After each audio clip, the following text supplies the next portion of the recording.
Okay, are you ready to make beautiful, complex, and elegant animations in Vue? Yeah? Great, awesome. My name is Sara Drasner, or Sara Edo on Twitter. I work at Microsoft. Yeah.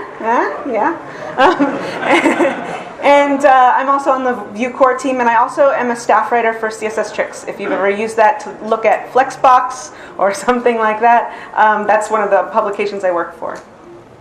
Okay, so before we dig into the ways that you can animate on the web, it's very important to understand why you'd even want to do so. And I'm going to kick it off with a quote.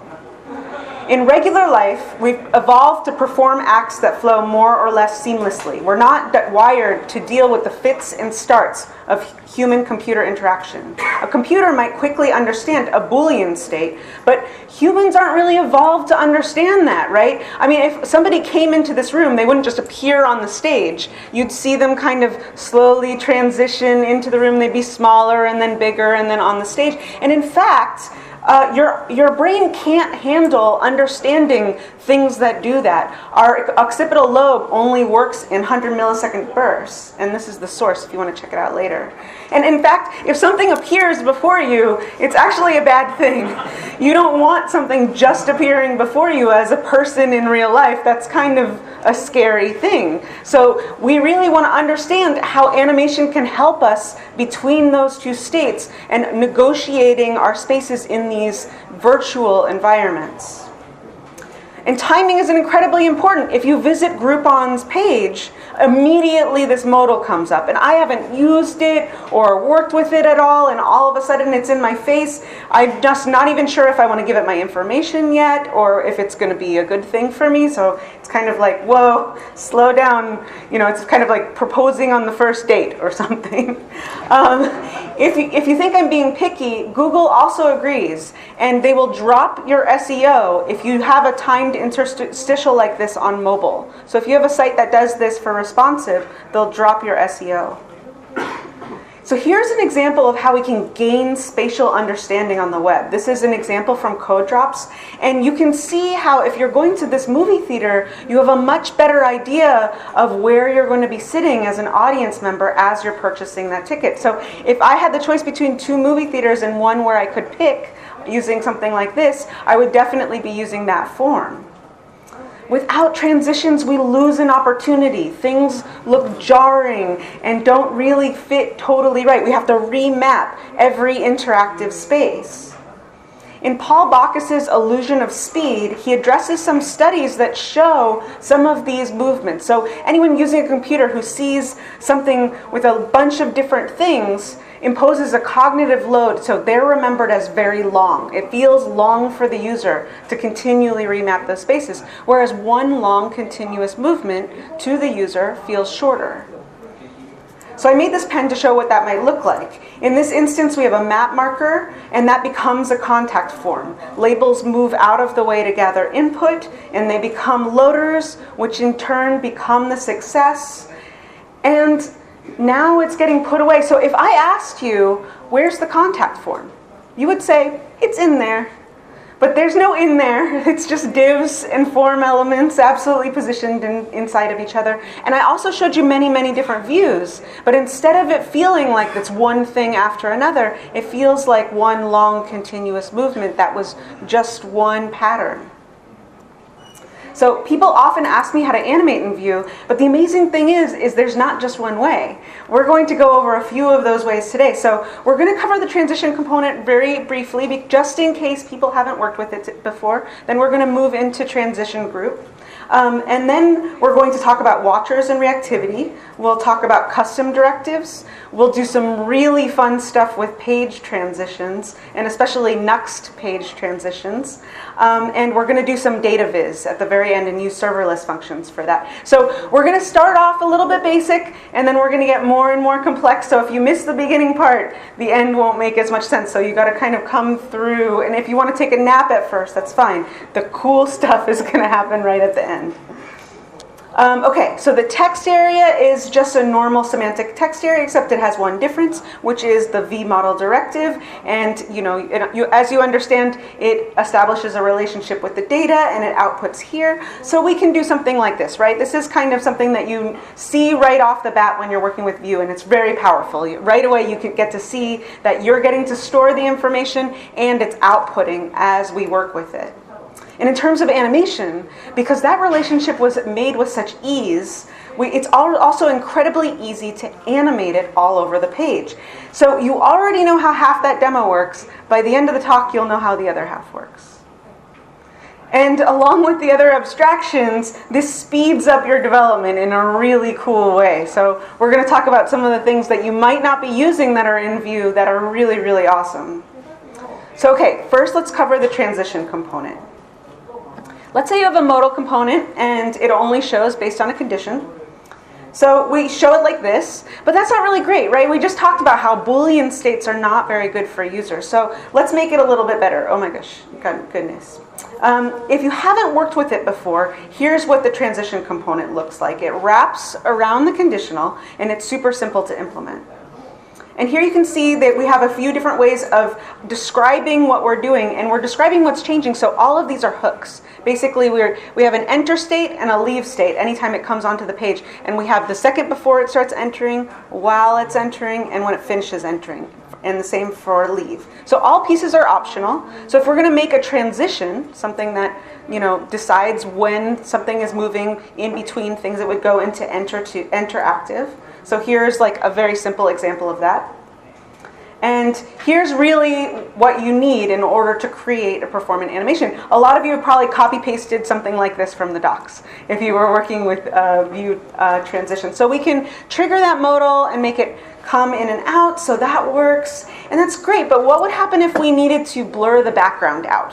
Right? That's a kind of normal thing. You kind of make a modal come up and then the rest of the background fades out of view. So we could use a transition component for that, but then we'd have to wrap the entire page in a transition component, and that's kind of clunky and not so great. So we can also use class binding in order to do that. So you probably are familiar with class binding. We could use that for animation.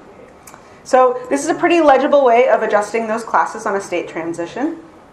And now we have classes that we can hook into to create some transitions. If you're working with transitions, they're different from animation. So transitions are really, you have the first state, the second state, and then you say what is going to happen in between.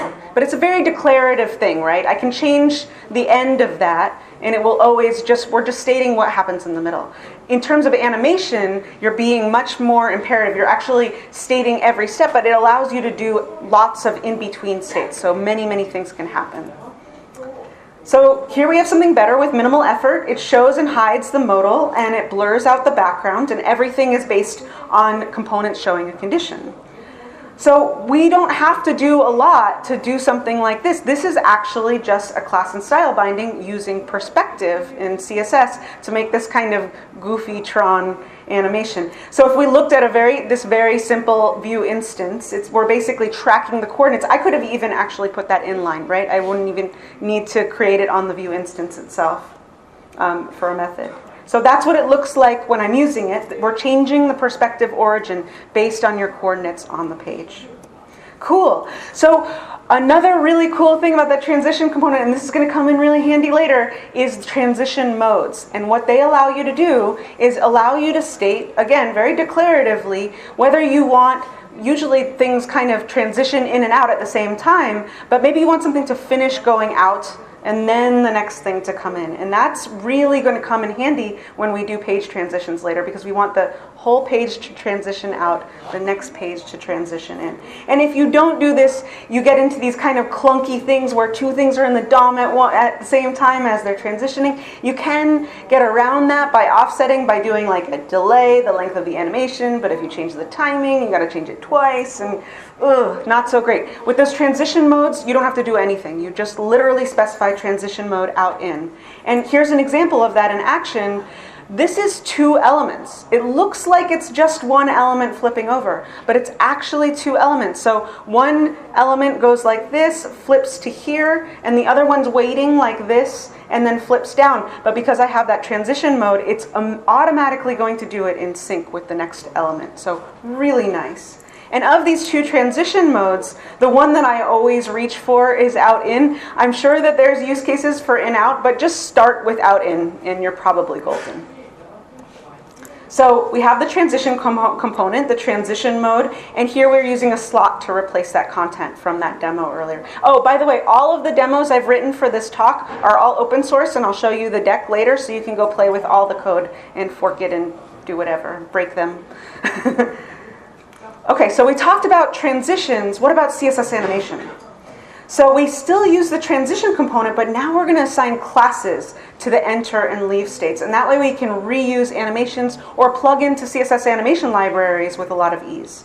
So we can state those classes that we need right here on that transition mode or on the transition component. And so we can do something like this, where we're bouncing a ball and we're rolling it out. So one of them is a bounce. I can reuse that class for other animations, and one is that leave. In this demo, you can see I've wrapped the v-if statement in the transition component and giving that entrance and exit those 2 classes. And bounces in CSS are a bit of a drag. You have to kind of go up and down and up and down. So I'm simplifying it with a mix-in. But you're going to see in JavaScript how that becomes 1 line of code and becomes really nice. And it actually looks like real physics and everything. So we'll do that next. JavaScript, my favorite. JavaScript animation is super powerful, and we're going to do lots of cool stuff with it today. So JavaScript hooks for a transition component look like this. You don't have to use all of them. I know that looks like a ton of them.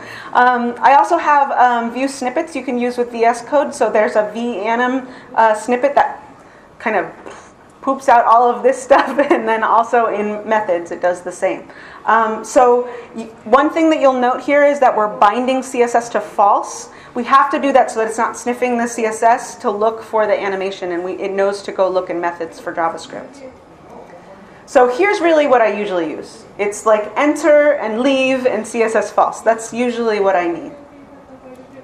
One thing that I'll also do is pass in done, and that done actually will help us coordinate those animations. So a lot of JavaScript libraries give you access to when the animation is done. For instance, for a lot of the animations I'm going to do today, use GreenSock Animation Library or GSAP or TweenMax. Those are all the same thing. And that has an onComplete method that says done, so you can plug right into there.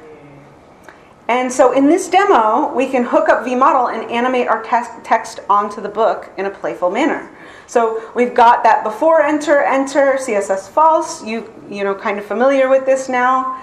And then in that before enter hook, right here, I'm setting a bunch of properties that I'm going to need. Because basically I'm taking that text and I'm throwing it all over the page, and I'm even throwing it in Z-index. So I'm making it really look like it's moving in 3-dimensional space.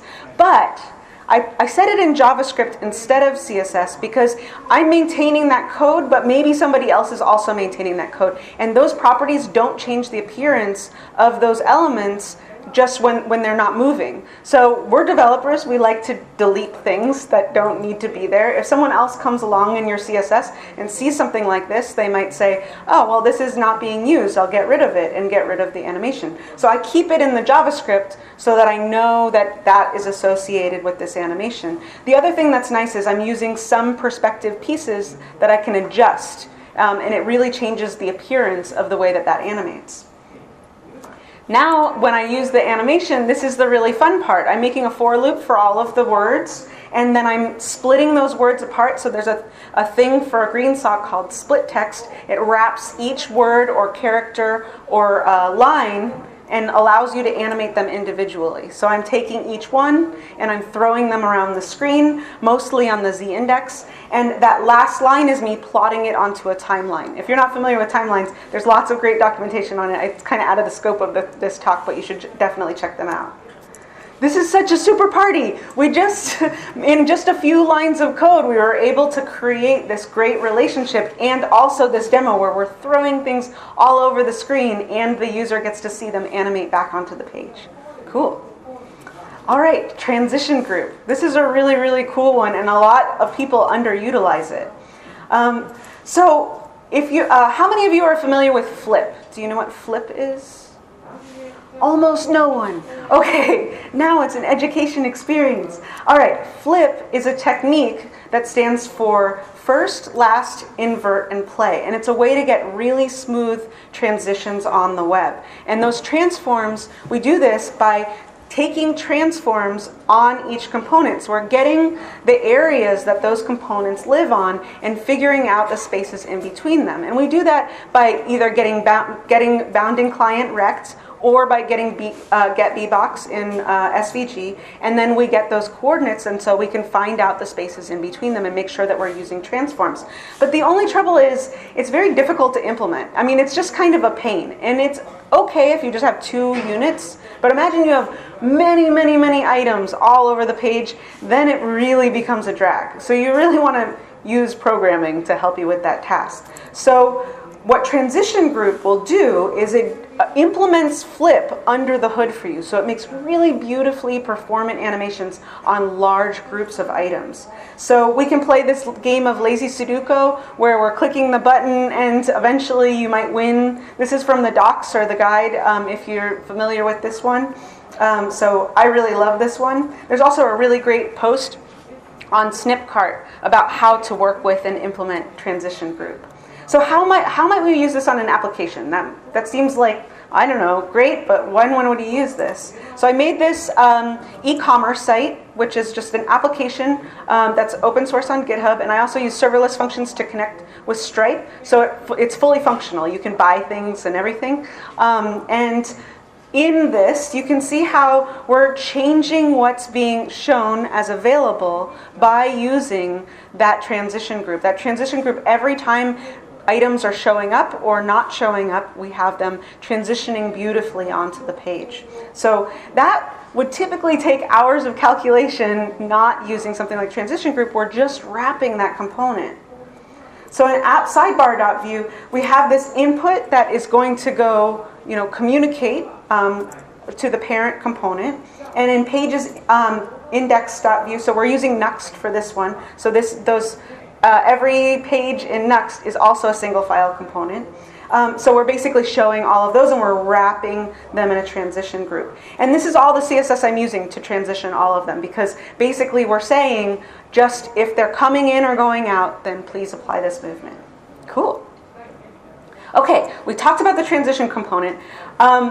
But we also should talk a little bit about Vue's reactivity system. We heard Evan talk about the future of Vue's reactivity system a little bit this morning, but we didn't talk about what reactivity is and what it does. So let's talk about that for just a brief moment.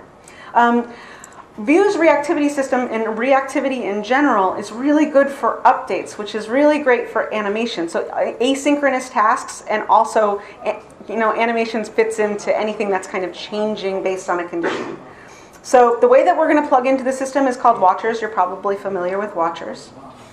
So what is reactive? People tend to get a little bit confused about this because they think you ask them what reactive is and they say RxJS. And they're not wrong. RxJS is in fact reactive, but reactivity in general is a broader branch of programming under which many things fall. So let's break this down a little bit. Reactive programming is programming with asynchronous data streams. Okay. Well, that still doesn't help us very much. A stream is a sequence of ongoing events ordered in time that offer us some hooks with which to observe it. So when we use reactive premises in building applications, that means it's really easy to update state in reaction to events. And Andre Saltz wrote a great post on this. That is, the first line is his, the rest is mine. And how do all of these applications and all of these frameworks talk about reactive? Because that's another thing that gets kind of confusing. So Angular 1.x has dirty checking. Angular 2 uses reactive streams like Xstream and RxJS. Vue, MobX, and Reactive all use variations of getters and setters for now. We heard earlier this morning that we're going to move over to proxies, so that's really exciting. And despite the name, React is not reactive. That is very confusing for a lot of people. So maybe improperly named, but it's a cool name. I talked to Dan about this, and he actually pointed me to some React documentation that goes into in-depth, that it uses a pull method rather than push, so you can go check out that if you want to understand why it's not reactive. It doesn't mean it can't be reactive. You can pair it with libraries like MobX to make, or RxJS to make it reactive, but it isn't just at its core reactive under the hood. And also, there's Vue documentations for that, and also Damien Dulles wrote a really great post about that as well. So if we want to represent the data, again, we're having the initial state of data here, and we have the simplest watcher in the world. That's literally just console logging as you change something. So you can see as soon as that counter is changed, we're console logging. So we have the ability to look at, you know how I mentioned hooks, to look into that reactive state. That is what we've got. So if the state is similar enough, we can simply transition the state with watchers. So here I built from scratch a chart with Vue, and this is updated with watchers transitioning the things between them. So SVG is also a really great thing for this task because it's built with math. So SVG and Vue play really, really nicely together because they're really literally DOM elements that you can apply things like directives to. So if you wanted to make a chart or a graph, you don't have to use something like D3. Actually, I made all of the graphs and bars and also all of the axes just using Vue directives and some computed values, because really that's what D3 is doing, right? It's data binding to the DOM, but Vue does that as well. So you can very simply make charts and graphs just using Vue and some SVG elements. So when we're actually plugging into the watch to make the animation, we first create a dummy object that gets updated by our animation library. Then we have an update function that's invoked on every tween step. We use this to push the data. So then we create an object to hold the source data to be tweened in the function pointer for update events. And in this for loop, we turn the current index into a string. Then we can tween over our target dummy object, and we only do this for the specific key.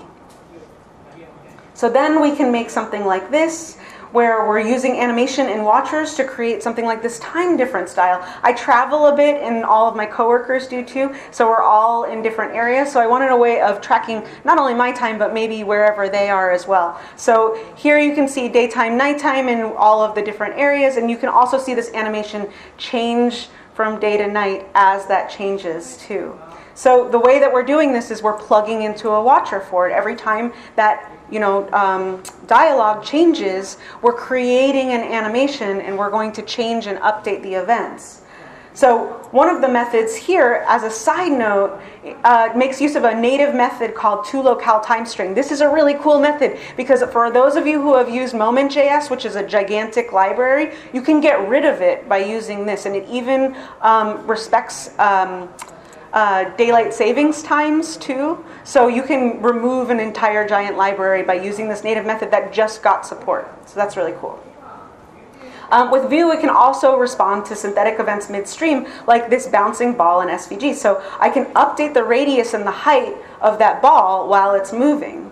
So if we're looking at that, I have a few things that I'm tracking in Vue that you can imagine, which are things like the velocity, things like the radius of the circle, which is in SVG is just an R attribute, so I can make it bigger or smaller by creating that. And I can also use things like physics to create a ball bounce and a realistic ball bounce. And I'm also using request animation frame to kick off the animation and also to cancel the animation.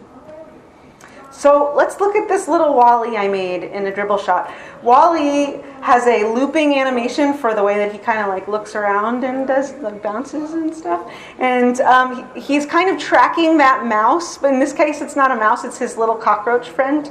And he follows his little buddy around. It's also worth mentioning that anytime you make a user feel something, it attaches to their limbic system, and it makes it easier for them to recall later. So if they look at your page and they're like, oh, that was great, or oh, that was really sad, they're actually going to be able to remember your product a little bit better. So yeah, this is all in a CodePen demo that you can check out. So in the Vue template, we're going to create a mouse move event in the HTML, and in the methods in JavaScript, there's a bit of logic I'm not putting in the slide, but basically we're plugging into the event values and using GreenSock Animation API to progress along those values. So in simpler terms, basically that means I created an entire animation of him like looking up and over here, right? And then I pause it, and then I drag, I plot the coordinates of the page along with the progress of the animation. So you can do that anytime you want to create an entire animation. We are doing it all with this timeline. We pause it initially, and then we can actually have the user track it. And I actually did this pretty recently in a talk for Smashing Magazine, or Smashing Conf. They had me live code something from beginning to end. So I took this from a drawing all the way through to creating SVG path values that moved around, and that filter, you see the water moving around? That's an SVG filter to create that effect. So I wrote that by hand. So if you want to check out that shows you how the whole thing is made. Okay, so far all of our animations have been in lockstep with one another and in one small piece of our application. But what happens if we have a giant application and there's a bit of state that needs to be coordinated to kick things off? So we can use Vuex for that.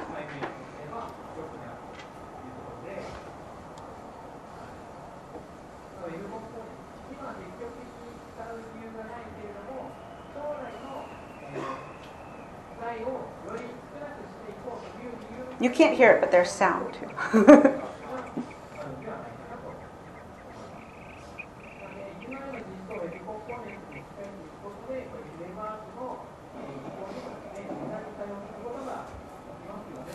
So once we've encapsulated what's changing, each component owns its own state, and the entrance will always be consistent as well as the exit, and we can reuse these components.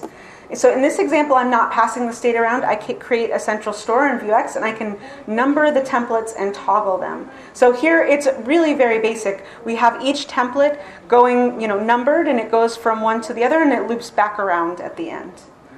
And so here, it's all actually within that transition component within one SVG. We have an idea that's kind of like a div in an SVG called group, which is a G tag. So I can wrap many different components in that G tag and have a lot of different things happening within each one. And for these, I'm actually plugging into mounted lifecycle method. So that lifecycle method will kick off all of these animations. And if you're not familiar with lifecycle methods, I made a pen for you so you can see each one kind of update and come onto the page as you bring a component onto the page or not. So it goes like that.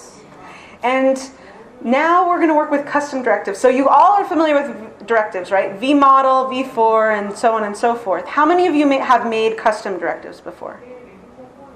Good amount? Yeah. So we're going to go over them very slightly, and then we're going to talk about how we can apply that to animation.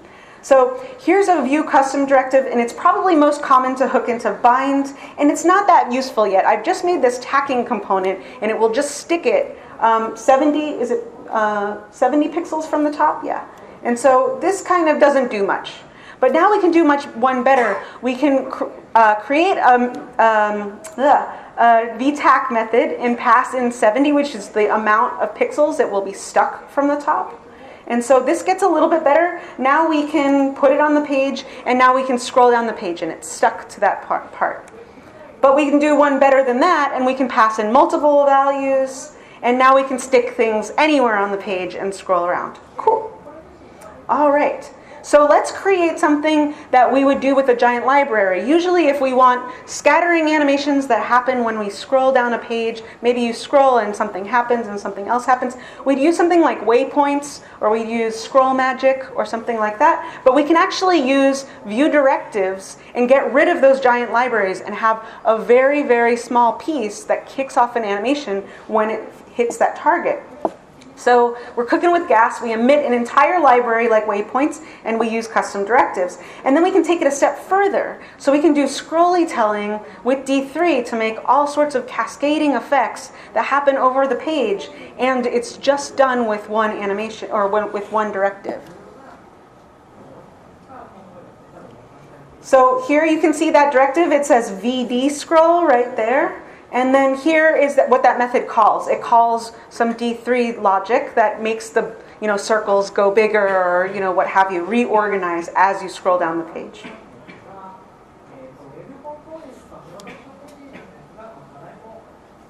The last thing we'll do today is look at Nuxt routing and page transitions. So this is going to be really fun. Nuxt is a really, really great tool, and you're going to hear more about this from Sebastian later. So you'll be given an index page in the pages directory. If you dump that content and create a single Vue file with a Nuxt link, we'll create a duplicate of that page, and you automatically get routing and server-side rendering without ever stepping outside of a Vue file. Really, really cool.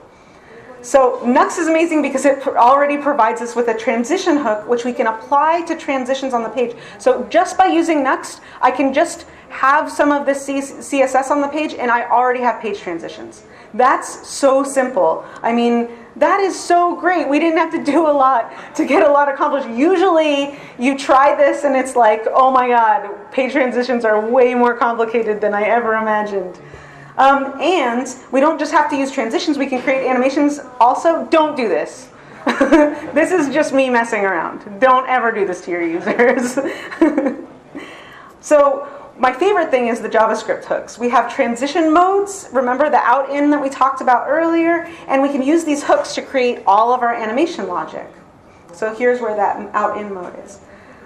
And so we can create really stylish and seamless animations with transitions on, and they change per page. So each page that I'm working with here has a different way of entering on and a different way of leaving on.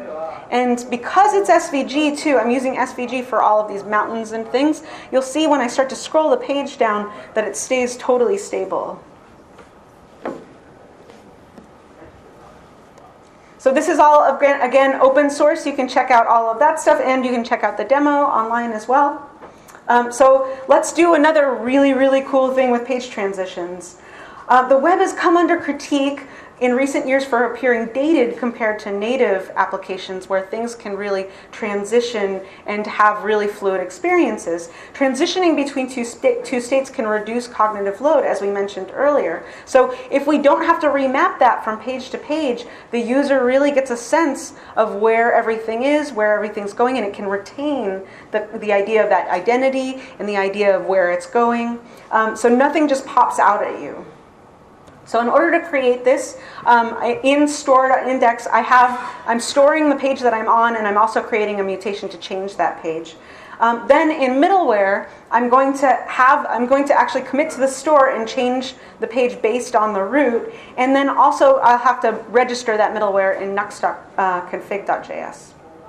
So in layouts.default.view, I'll add this navigation component. That navigation component stays present on all of the pages. So that Nuxt will actually apply the pages in the middle, and that one piece doesn't move around, which is really nice. So I can have all of this logic applied within transition components that you saw earlier.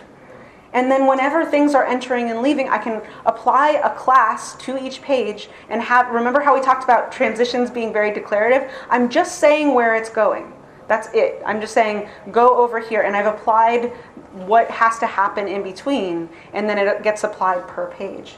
And if that's complicated, all of this stuff is open source, but if it's very complicated to understand, I made a simplified version for you. So there's a CodePen demo and a little GitHub repo where you can see a kind of simplified view. And in here, I'm just moving around like a single rectangle so you can see how that's done. So now you know how to make beautiful, complex, native-like animations on the web. Cool. All right.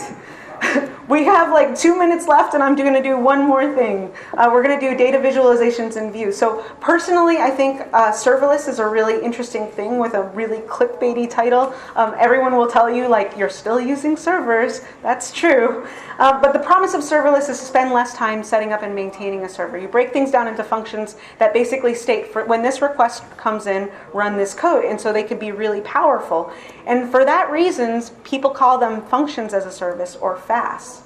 So as I mentioned before, I work for Microsoft as a developer advocate, and people often ask where my team is speaking. So I made this demo with 3JS and serverless functions so people can explore where we're at. So basically, I asked all of my coworkers where they were speaking, and we got this giant Excel doc. So I took that, and I just have the location name. So now I have to go get from Google Maps API all of the latitude and longitude to plot them on that globe. So in the Azure portal, we can get some templates for automatically updating GitHub files like this. Here's what we start off with. It gives us a nice little output to show it's working. Then here we're going to retrieve geo information for every item in the original data, and not shown here, we're going to error out if it goes poorly. So given an array of entries wrapped in an iterator, we're going to walk through all of them, populate the latitude and longitude from the Google Maps API, and we're also going to cache locations based on the API calls. After this, we're going to check the cache and see if we have the location as well. So you can see that running now, and all of the locations are getting filtered through, and then they go into our Vuex store. So now I have all the latitude and longitude locations to create the globe data. And we can use Vue to create the globe and pass in the texture on mounted. So that mounted hook is really important. If you've never used 3JS before, we mount it into a single DOM node, and then I'm going to pass the texture in first. I'm going to create the texture first on mounted and then pass it into the globe.